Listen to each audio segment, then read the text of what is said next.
Hi patrons, here's something I've been spending a lot of time designing and printing lately, and it's for school, and we're doing ant keeping with year 1 and 2 next term.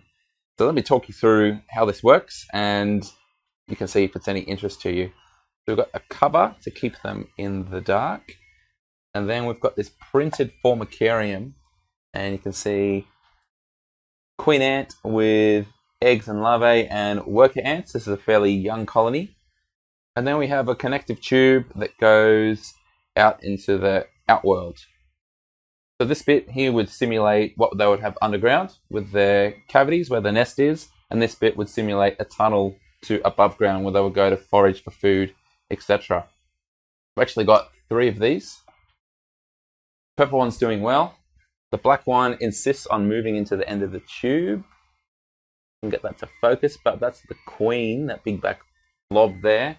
And the blue one is doing a great job. They're the calmest one. They're in the little cavity I intended them to be in.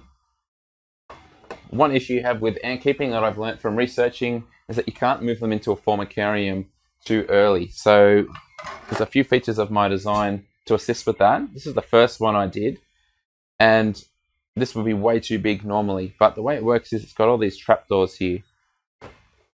So to help with humidity, there's a section underneath where you put cotton wool balls and you can pour the water in from the edge and it soaks through, and then the humidity comes up. And then as you'll see on this one, there's all these little tabs on the bottom.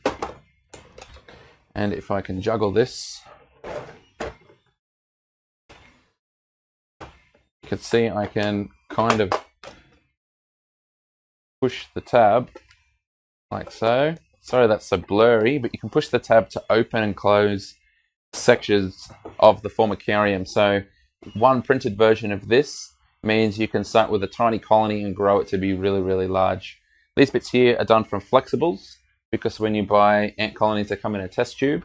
And I've got a taper on the inside of this and a little lip, so this plugs in really nicely. There's no chance of anything escaping. So after I've moved them out of the test tube they came in, I filled it up with water and cotton wool, and now I've got a water source right in their nest.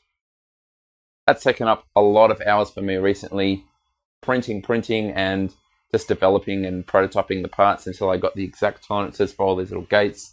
Otherwise they can escape into other bits, and that's definitely not what you want. I've never printed anything before that as soon as I let the ants in, I was freaked out about it failing so much, because if I got it wrong, I was going to get up the next morning with ants all through my house, but everything has seemed to work so far. I'd love to know if you guys think this is worth making a full video about on the channel, or whether I should just keep it to a behind the scenes on Patreon.